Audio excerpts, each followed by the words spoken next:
With progress being made on our beautiful tropical house where we now have the Komodo dragon, orangutan, and Lar Gibbon, it's time to take a little break and focus on a different part of our island and add the amazing Black Rhino today. If you're excited for this animal to be added in our zoo, then definitely stay tuned. Hey everyone, my name is DeLadysigner and today we are back with our Eagle Island Park. If you enjoyed this series, then please do make sure to leave a like at this video because it really does help out the channel, and make sure to subscribe if you haven't already. And before we jump into this episode, I would love to thank our fantastic sponsor of the channel, Instant Gaming, because via their website you can get an amazing discount on Planet Zoo and all its packs, but also games like City Skylines and City Skylines 2, Jurassic World Evolution, The Sims, Farming Simulator, and so many other awesome games. And by buying via their website, you will get a great discount and you will also be supporting the channel. I will make sure to put a link to their website in the description of this video and in the pinned message of the comment section so you can easily find it. Now without further talking, let's jump into our Eagle Island Park. Jumping right into this beautiful view here of the Tasmanian devil habitat, because these guys are about to grow up. I say guys, but these girls are about to grow up. And someone actually, oh, they already did grow up. And someone actually did say, like, why not keep both of these guys, so both Angel and Tiggy, to make sure that you can breed more Tasmanian devils. So that would mean that we would be building a new habitat somewhere over here to really focus more on getting more offspring of the Tasmanian devils with better genes so we can release those back into the wild. And I absolutely love that idea. However, I was thinking, like, we did check both genes of Angel and Tiggy, and that's why we chose to keep Tiggy and release Angel in the wild. But if you look at the genes, Tiggy definitely has a lot better genes than Angel. So I do really love the idea to keep more offspring and to build an extra habitat in here to focus more on our conservation efforts for the Tasmanian devils. But I think we should do that with the offspring of Tiggy. So as much as I love Angel and I love to keep Angel, I think it's going to be time to say goodbye and hope that she will have a great life into the wild. And then as soon as we get some offspring of Tiggy, we will be building another habitat for the Tasmanian devils and continue breeding with those as well. So we're going to release Angel into the wild. Lifespan remaining is 3 stars, which is hopefully going to be longer with the offspring that we're going to get in the future. She has 5 stars fertility, almost 3.5 stars fertility genes, and her conservation status is full. And releasing her into the wild will give us 33 conservation credits. And talking about conservation credits, I did already get Lucifer right over here waiting in quarantine. And Lucifer did cost us 32 conservation credits. So by releasing Angel into the wild and buying Lucifer, it's pretty much at 0 again what we earned with conservation credits. But it's totally fine. I think our conservation credits are doing pretty well for the fact that we're not releasing that many animals yet into the wild. We only did release 2 red pandas and now 1 Tasmanian devil. So 490 when we started at 0 is actually quite good if you ask me. So if we take a quick look at the Tiggy her stats right over here, so we compare mates with Lucifer, you can tell that even though his genes are quite low comparing to her, this hopefully is going to bring in a better longevity gene. Like, it's not the most ideal genes that Lucifer has, but hopefully the combination of these two will give us better genes here regarding longevity, and then later on we can hopefully make sure to get better genes on all sides. But so far, these genes of Tiggy are pretty good regarding size, fertility, and immunity. And immunity will be as good as it is with Tiggy, so that is also just great. So fertility might be a little bit lower, but that is hopefully something we can work on with the future genes. It's something I never really dived into, so it's going to be exciting to see if I'm able to pull this off. So if you guys have any tips or suggestions when it comes down to these gene potentials and to make it better, then definitely do let me know. But do keep in mind that this is like a Sandbox Diorama map, so I'm not able to get like the best genes from the market. I have to deal with the animals that Frontier Zoo is providing me. So yeah, all I can do is pick the best ones out there and then see how things will go, I guess. But if you guys have any tips or suggestions, definitely do let me know in the comments down below. So for a wildlife release plaza that we're going to build later on during this series, I obviously also want to add a sign for Little Angel that we just released into the wild. So we're just going to put one right here next to the red pandas for now. And what I do really like about this by doing this already is that you can have like this set advertisement target. So by adding a picture here of Angel and selecting the Tasmanian devil habitat, we are able to give some extra advertisement to the Tasmanian devil habitat, which I just really like. It's just the small little details, I guess. And just seriously, look at this adorable picture of Angel. She will be remembered forever. And obviously, I do hope that she will have a great time into the wild. Oh my freaking goodness, we are so lucky. These guys are actually going to mate here. You kidding me? We're so lucky to see this. I so much hope this is going to work. That would be so amazing to see some offspring of Louie and Daisy. Did it work? Did it work? They were expecting offspring in October year 44. Oh my god. What? They did do that at the same time? Well, we're not that lucky then because we did miss out on this, but that's amazing. We're getting offspring for Yin and Yang and Daisy and Louie, you guys. And I almost forgot to mention, but this right over here is Vanessa. And we hired Vanessa to take care of the Lar Gibbons and the orangutans. But as you can tell, I did put them in the same work roster as James right over here. And James was hired for the Komodo dragons. So they are both now taking care of both habitats, which I hope will go well. But oh my goodness, we are getting offspring here of the Komodo dragons. I'm just so excited. There's so much going on here in our tropical house now. I'm just so excited for this. Like, they can have a number of offspring of 2 to 6, so it will be just absolutely fantastic if she will be giving birth to 6 Komodo dragons. Oh my gosh, I am so excited for this. Oh my gosh, there we go. That's 1, 2. Oh, she's gonna lay down. I think it's 2. 3. Oh my goodness. Wait, what? How many? 4? Oh my gosh, we have so many Komodo dragon babies in here.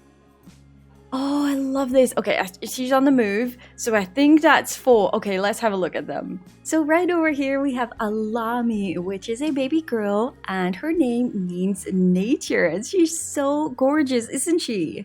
And then here we have Pengaran, which is a baby boy, which means prince, which is just such a fantastic name considering Raja and Ratu means king and queen. I absolutely love it. And then we obviously should name this baby girl here Putri, which means princess, which is just so fitting. And then last but not least, we have a baby boy here called Dragon. Thank you all so much for all the adorable name suggestions, guys. We have 4 baby Komodo dragons now. Isn't that incredible? Oh my gosh, I'm just so excited about this. Now, you probably already did see them in quarantine. We have Aziza and Akin waiting, the black rhinos that will... Oh my goodness, this just scared the S out of me. Because I thought for a second that my Amur Leopards died. Hello, what? So yeah, I did do the backstage area and I just checked. They're still here.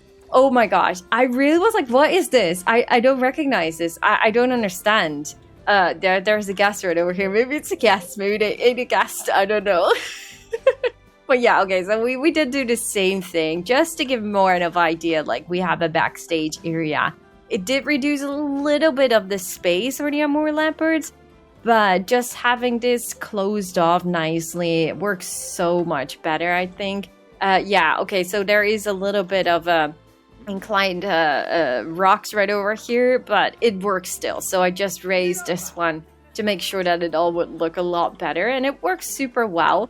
Wait, what? Oh, I thought for a second you were about to escape here.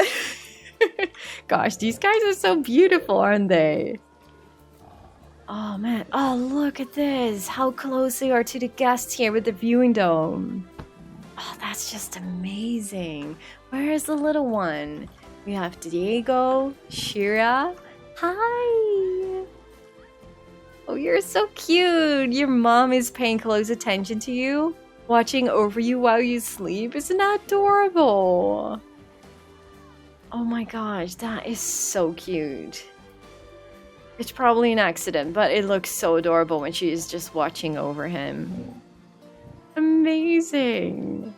Come and join us on our Eco Island Park. Aziza means powerful and Akin means warrior. Perfect names for these two animals. And I will obviously properly introduce these guys once we build a beautiful habitat for them. And we do really need to check up on our staff real quick because there are some staff members that are having some issues here with a high workload, including our vets right over here. So I think it's about time to train these guys to make sure that you guys are able to handle a little bit more workload as our zoo is growing. I feel like it's very important to take care of that. The same goes for all the keepers. I think not all the keepers are fully trained, and I think that's mostly due to Vanessa and James, which are new. The rest is almost fully trained. Taisha and Wolf only need 1 star left, so let's make sure to train all this staff right over here. That's hopefully going to help with the high workload of James and Vanessa. Going down here, looking at our educators, only Sammy can be trained, so let's just do that. But Kevin also seems to have a high workload here in the butterfly garden. Does that mean, like, we already have 3 educators, so Sarah, Nick, and Kevin all working in the butterfly garden? Does that mean we do need to hire 1 more educator? You know what? Let's just do that. So we hired Aiza right over here, and we're going to put you here in the butterfly garden to help the others with their workload. And if you want a staff member to be named after you, then definitely do leave your first name in the comments down below. And who knows, I might be able to name a staff member after you as well in the future. Amanda and Jessica, our mechanics, are doing fine. I think Marcus, our head of security, is doing fine as well. Caretakers also do not seem to have any issues with their workload, which is just perfect. I'm not going to train these guys then. And even the vendors seem to be doing quite fine, apart from Lisa. And where is Lisa working right now? Oh gosh, yeah, at the entrance. So this might be the only spot that our staff is just not able to deal with, but we still need to work on this area, so I think it's gonna be fine. Quickly want to check upon naughty Checkers, because Checkers has not been escaping anymore, so that's a really good thing. You're so funny and so freaking beautiful. Oh, look at that little smile on his face. Oh my gosh, you're definitely one of my most favorite Jabalski's horses I've ever had.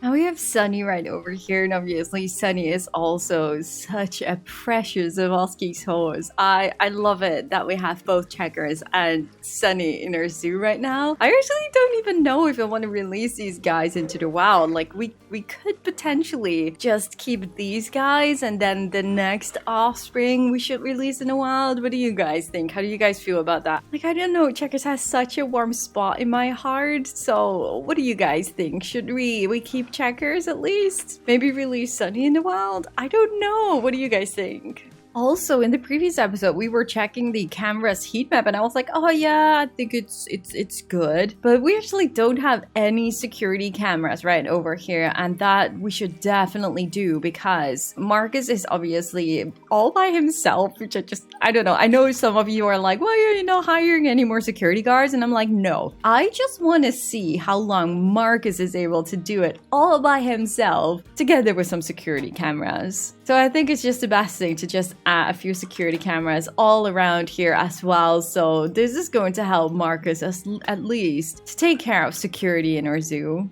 Now, obviously, we are going to hide them later on because we did not do that much decorations around here. But I think it's just a great start to just add a few security cameras. So we also will not forget, once we will be decorating the area, to replace them or anything like that. There we go. I think this is a much better coverage right now with security cameras. Hopefully this is going to help you, Marcus. Now, I did notice that the guest happiness rating was going down and the average guest needs is also now more in orange. I remember that only thirst was orange and now hunger and energy are orange again. So I thought it would be a good idea to just at least temporarily add some shops here and a toilet building. So we have a Gulpy Slush and Monsieur Fried, and we hired Phoenix right over here. This here is Bent, and then right over here we have Zach. Welcome to our staff team, everyone. So we did add some benches around here to make sure that the guests are able to rest here because they also had an issue with energy. Shops are doing perfectly fine here. Obviously, it's such a mess here. And I added some picnic benches right over here so the guests can sit down, but we definitely need to make sure that we have a proper area for that. So once we will be building a proper restaurant area here, but that will be fine, obviously. So you can see here at the zoo overview that the guest happiness actually did not go up. I think it was already 63, but energy and hunger are now in green again. So I'm already happy with that. Oh, this is so exciting. Mabel over here is bringing Lucifer to his new habitat. Now, Lucifer was rescued from the wilds in Tasmania when he was just a little baby. So he was brought here after a short stay in the Tasmanian Devil Rescue Center. Yeah, I just really do hope that Tiggy and Lucifer will get along quite well, so we will be able to see more offspring here. And we are able to play more with the genes and stuff. I'm super excited to jump into that a little bit more. So welcome to our zoo, Lucifer. You look so handsome. Absolutely love the name, by the way, for whoever suggested this name. Thank you so much. It's amazing. And obviously we do need some name suggestions here for Lucifer and Tiggy if they will be getting some offspring, so definitely do let me know some name suggestions in the comments down below for a future offspring of Tiggy and Lucifer if we will be able to see them. And then it was time to start working on the Black Rhino habitat. So this habitat will be pretty much located in between the Przewalski's horse habitat and the tropical house. So I first started with the layout of the habitat as I wanted to be sure that the habitat would be big enough for the black rhinos as they do require quite some space. I also made sure to add some path already, so it would really give me a good idea where I want everything to be. So there will be one connection coming out of the tropical house going all the way around the edge of the sea, and then halfway it will go up on some terrain through the middle of the habitat where we will be building a little bridge that will connect the area of the black rhinos with the Przewalski's horse habitat. And there will also be a path with pretty much a dead end in the right corner of the island with a nice viewing into the black rhino habitat from here. Now I also wanted to build a little shelter building for the black rhinos, and I soon realized that it would be a fun idea to add a little viewing gallery inside of it. So it turns out we are going to work on the tropical house here anyways, as the entrance for the shelter building will be connected to the indoor path of the tropical house. And I actually do really love this idea, even though it won't be officially part of the tropical house. Now I did get a little bit of help here of the free build mod, as I really wasn't able to connect the staff path here if I didn't use the mod. Now you do hear me talk a bit more about mods every now and then, like I don't use them at all for playing. I pretty much only install the mod for a few minutes if I want to get something done or want to hide something I really don't like. And after that, I right away remove the mod again, as it does really confuse me when I leave it on anyways.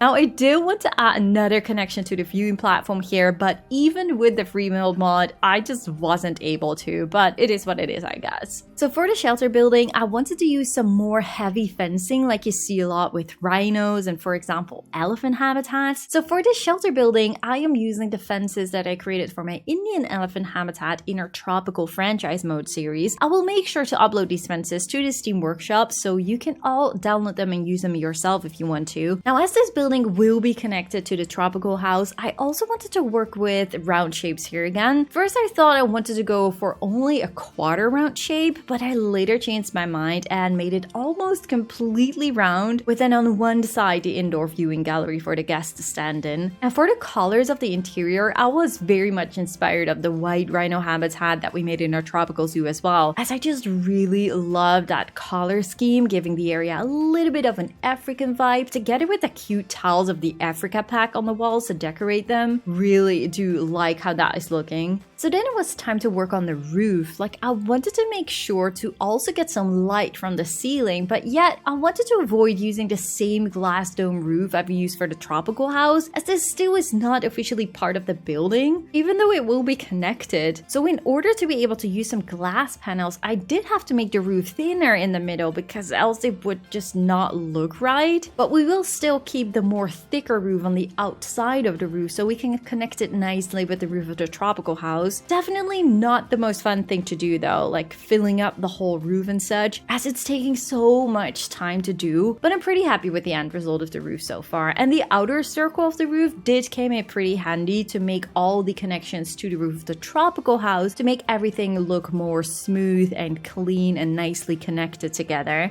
Now, when I had the shelter building pretty much finished, apart from some hay bendings and such, I decided to finally start working on the outdoor area because the shelter building definitely took me way longer than I expected. And I soon realized that the amount of space I had left after building the shelter was way too small. So silly lady here just thought, let me just remove the water and do some terraforming, how I want the habitat to be. So we just add a bit of extra terrain here. So I was doing some terraforming, digging a little water area for a muddy pool so that the animals can like cool down and play in. And I also thought like maybe to create some kind of staircase or something to make it a little bit more realistic like you see in many zoos, but I really didn't like that in the end, so I went for a more natural look instead. But yeah, halfway when I was working on this muddy pool, I realized that I had to put back the water again. So silly me, saving the map here when I removed the water,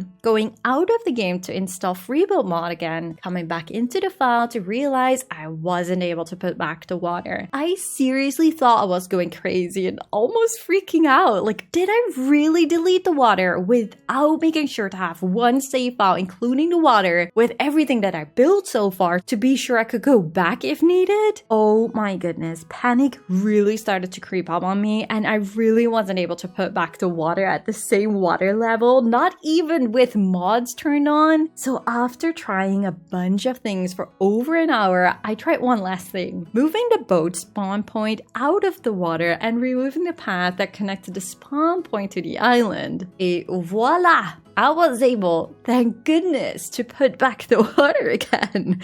So yeah guys, don't be like me. If you want to change the island and put back the water, go straight to the entrance spawn point and path that are floating close to your water, delete them, and you should be good to go.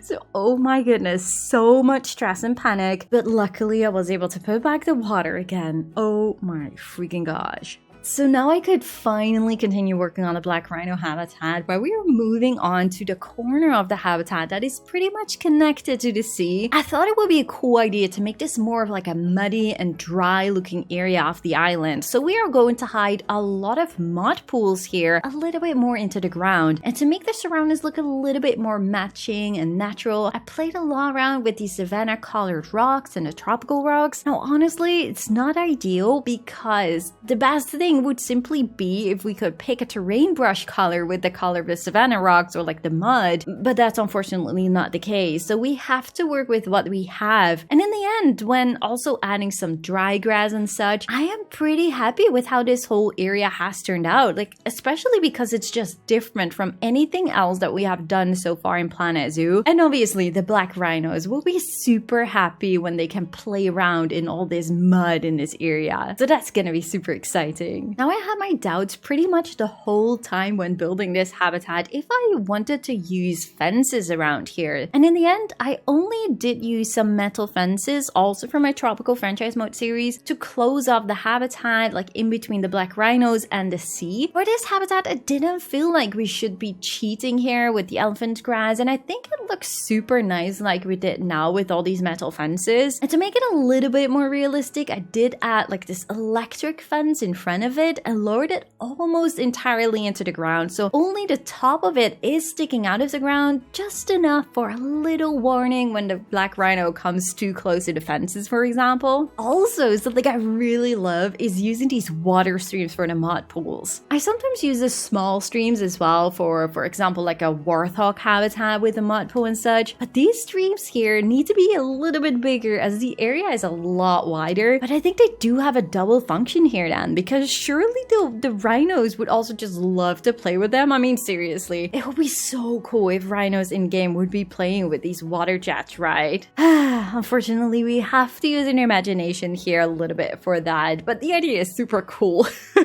Anyways, the rest of the speed build will contain a lot of rock work and foliage work again to make everything look nice and pretty. And I am simply using the same type of tropical plants and trees here that we use a lot around the rest of this island too. So nothing special or different here apart from the dry shrubs that we are using around the mud pool enrichment items and such. But super happy how everything has turned out in the end. So let me just show you guys a little bit of the habitat here before Akin arrives. This is the black rhino habitat with a little muddy water area right over here for the black rhinos to cool down. And here we have a path going all the way into the tropical house. But as you can tell, this is obviously not finished just yet. You know what? Actually, let's just walk here. I need to do a lot of decorating still. Not entirely sure how I want to do the entrance here. Like it should not be like a main entrance or anything like that, but this is a nice viewing into the habitat here as well if the rhino is using that enrichment item. And then, oh wow, it's actually becoming quite busy here. And then here, obviously this is also going to change. Oh wait,